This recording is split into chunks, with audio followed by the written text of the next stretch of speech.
Hello guys, नमस्कार। मैं नितिन गहलोत आपका फिर से स्वागत करता हूं मेरे यूट्यूब चैनल गहलोत ज्ञान गुरु में। दोस्तों, आज हम डिस्कस करेंगे सर्जरी को और उसमें हम डिस्कस करेंगे टॉपिक डिसलोकेशन कि डिसलोकेशन क्या होता है और ये कितने प्रकार का होता है और इसके सिम्टम क्या हैं और इसका उपचार क्या है। तो सबसे पहले हम डिस्कस करेंगे इसकी डेफिनेशन को कि डिसलोकेशन क्या है। तो आज का हमारा टॉपिक है डिसलोकेशन।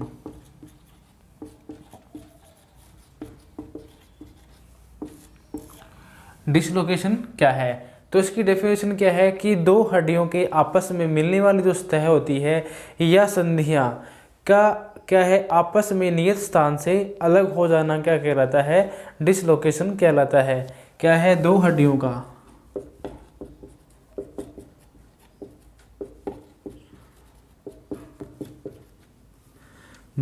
का अपनी नियत सतह से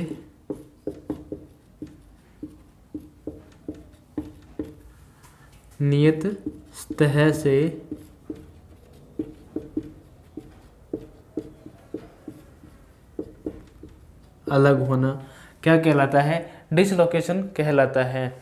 अब बात करते हैं, डिसलोकेशन हमेशा कहाँ पे होता है? जॉइंट्स पर होता है। कहाँ पाया जाता है? जॉइंट्स पर। डिसलोकेशन हमेशा कहाँ पर होता है? जॉइंट्स पर होता है। जॉइंट्स वाले भाग पर क्या है? डिसलोकेशन पाया जाता है। अब डिसलोकेशन को क्या है? लग्जेशन भी कहते हैं। क्या कहते हैं? लग्जेशन।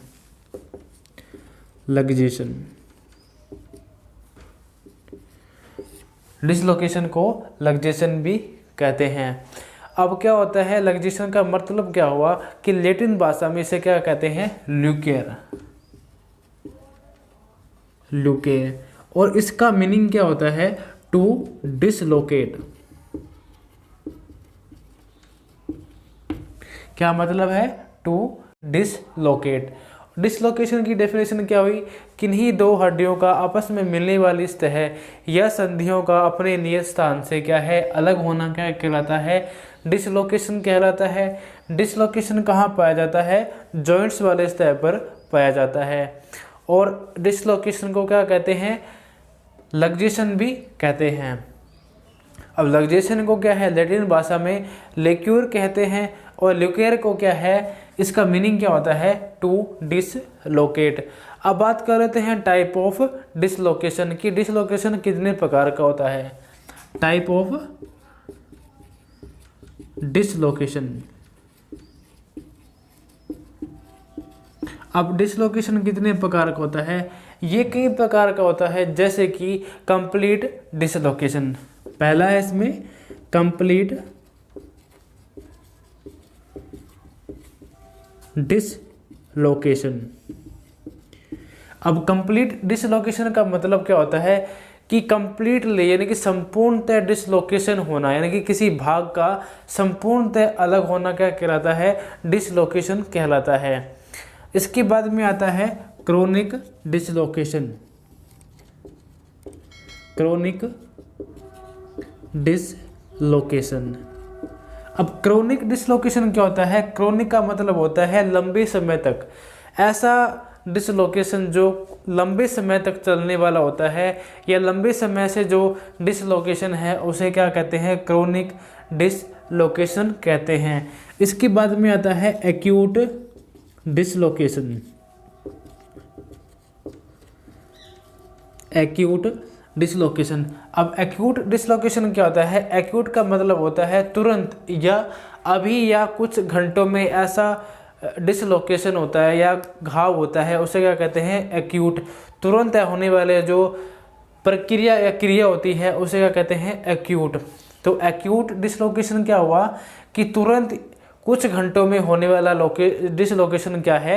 एक्यूट डिसलोकेशन कहलाता है। इसके बाद में आता है पैथोलॉजिकल डिसलोकेशन। कौन सा है? पैथोलॉजिकल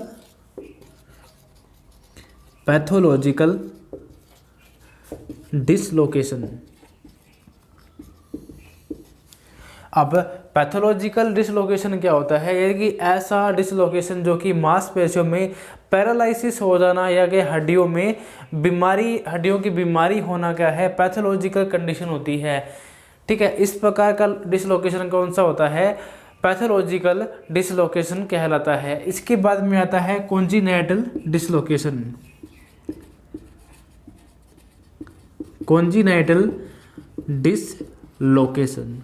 अब कॉन्जिनेटल डिसलोकेशन कौन सा होता है, लोकेशन जो कि जन्मजात होता है, ऐसा डिसलोकेशन क्या कहलाता है, कॉन्जिनेटल डिसलोकेशन कहलाता है। अब साधारणतः क्या है, कुछ डिसलोकेशन पाए जाते हैं जैसे कि घोड़े में, कुत्ते में और क्या है गोवंश में कुछ ऐसे डिसलोकेशन पाए जाते हैं जो कि अमूमतः साधारणतः रूप से पाया जाता है। जैसे कि गोवंश की बात करते हैं कि गोवंश में कौन सा डिसलोकेशन पाया जाता है, हिप जॉइंट का, हिप जॉइंट और शोल्डर जॉइंट का। ये क्या है, साधारणतः मिल जाता है कि साधारणतः ऐसे होने वाले डिसलोकेशन कौन से हैं, हिप जॉइंट और शोल्डर जॉइंट किसमें पाए जाते हैं, गोवंश में पाए जाते हैं। इसके बाद में बात करते हैं डॉग की। डॉग में भी क्या है, हिप जॉइंट और शोल्डर जॉइंट। शोल्डर पर होने वाले डिसलोकेशन क्या है, आसानी से हो जाते हैं। इसके बाद में आता है हॉर्स। हॉर्स घोड़े में क्या है, कौन कौन से साधारणतः डिसलोकेशन पाए जाते हैं। तो घोड़े की बात करते हैं तो घोड़े में फैटलॉक, स्टाइफल, हिप जॉइंट और क्या है शोल्डर जॉइंट पर होने वाले डिसलोकेशन अमूमतः पाए जाते हैं। कौन कौन से पाए जाते हैं, फैटलॉक पर, शोल्डर, फैटलॉक और शोल्डर। इसके साथ साथ में क्या है, हिप जॉइंट, हिप जॉइंट और इसके साथ में क्या है, एल्बो जॉइंट पर भी पाया जाता है। तो ये जो डिसलोकेशन है साधारण रूप से क्या है, इन पशुओं में पाए जाते हैं। एग्जाम के अंदर भी क्वेश्चन आपसे यहीं से पूछेगा कि साधारण डिसलोकेशन किस में पाया जाता है। तो आपको एग्जाम्पल देगा गोवंश में, डॉग में, घोड़े में, सुअर में, किस में पाया जाता है। तो आपको पहले पता होना चाहिए कि कौन से डिसलोकेशन है जो कि साधारण रूप से पाए जाते हैं। दूसरा आपसे क्वेश्चन ये पूछेगा कि हिप जॉइंट और शोल्डर जॉइंट साधारणतः डिसलोकेशन किस पशुओं में पाए जाते हैं, कि गोवंश में, डॉग में, हॉर्स में और इसके अलावा आपको कोई भी एग्जाम्पल दे सकता है। तो आपको पता होना चाहिए कि हिप जॉइंट और शोल्डर जॉइंट पर होने वाले डिसलोकेशन है जो कि गोवंश में और डॉग में अमूमतः पाए जाते हैं। इसके अलावा हॉर्स की बात करते हैं तो हॉर्स में फैटलॉक, शोल्डर, हिप जॉइंट, एल्बो पर और साथ ही साथ में क्या शोल्डर जॉइंट पर ऐसे कुछ डिसलोकेशन है जो कि साधारण रूप से पाए जाते हैं। इसके बाद में बात करते हैं डिसलोकेशन के क्या कारण हैं, कि डिसलोकेशन किन किन कारणों से होता है।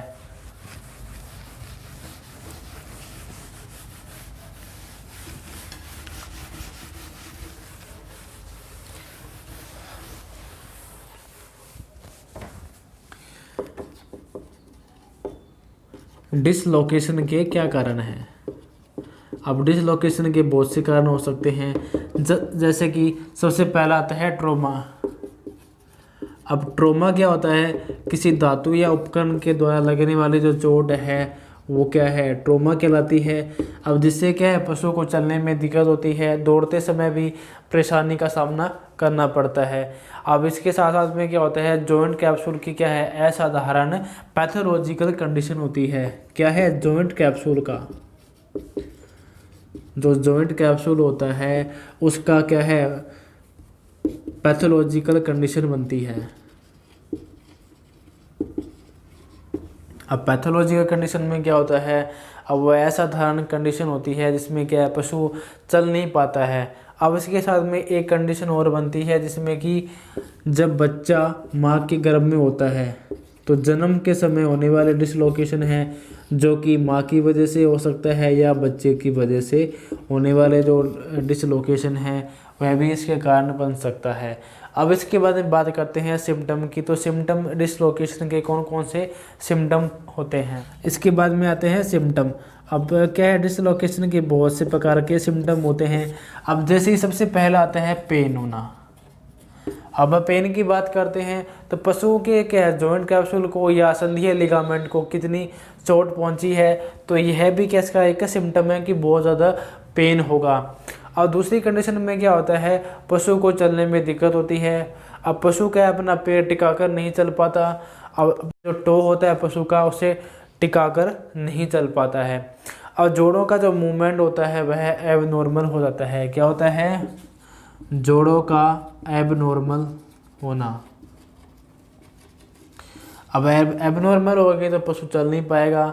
अब इसके साथ में क्या उसकी स्ट्रक्चर जो होती है, जो बॉडी स्ट्रक्चर होती है वो दिशा में नहीं घूम पाती, यानी कि सीध मतलब बात करें नॉर्मल वह नहीं रह पाता है। और साथ में क्या है, जोड़ पर क्या गड्ढा बन जाएगा और जोड़ पर क्या है सूजन आ जाएगी। सूजन की वजह से क्या है पशु को बहुत ज़्यादा पेन होगा। अब इसका उपचार क्या है, अब इसके उपचार की बात कर लेते हैं। अब डिसलोकेशन हुआ है तो उसका उपचार किस प्रकार कर सकते हैं। अब उपचार के अंदर पहले बात कर लेते हैं कि जो पैथोलॉजिकल जो कंडीशन होती है या जन्मजात की बात करते हैं उसका कोई इलाज नहीं होता है, यानी कि इसका कोई इलाज नहीं हो पाता है। अब डिसलोकेशन भी क्या है, दो प्रकार से हो सकता है। पहला कौन सा होता है, रिडक्शन, दूसरा कौन सा होता है, रिटेंशन। पहला कौन सा होता है, रिडक्शन, दूसरा कौन सा है, रिटेंशन।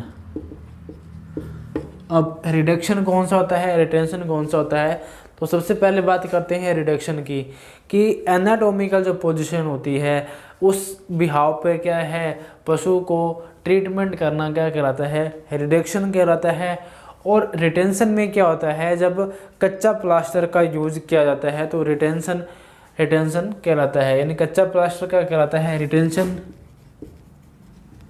पशु को यदि कच्चा प्लास्टर किया जाता है तो वह कौन सी कंडीशन कहलाती है, रिटेंशन कहलाती है, उपचार कहलाता है। अब रिडक्शन उपचार कौन सा होता है, उस पशु की क्या है एनाटॉमिकल पोजीशन को ध्यान में रखते हुए जो उसका ट्रीटमेंट किया जाता है वह उपचार क्या कहलाता है, रिडक्शन उपचार कहलाता है। अब उसके साथ साथ में क्या है पशु को आराम देना चाहिए, पशु को आराम से चलाएं। और कभी कभार क्या होता है इस कंडीशन में ब्लिस्टर भी लगाना पड़ता है। क्या लगाना पड़ता है, ब्लिस्टर का भी यूज किया जाता है। तो दोस्तों ये था टॉपिक डिसलोकेशन का। तो ये टॉपिक यहीं ख़त्म होता है, मिलते हैं नेक्स्ट वीडियो में नए टॉपिक के साथ में।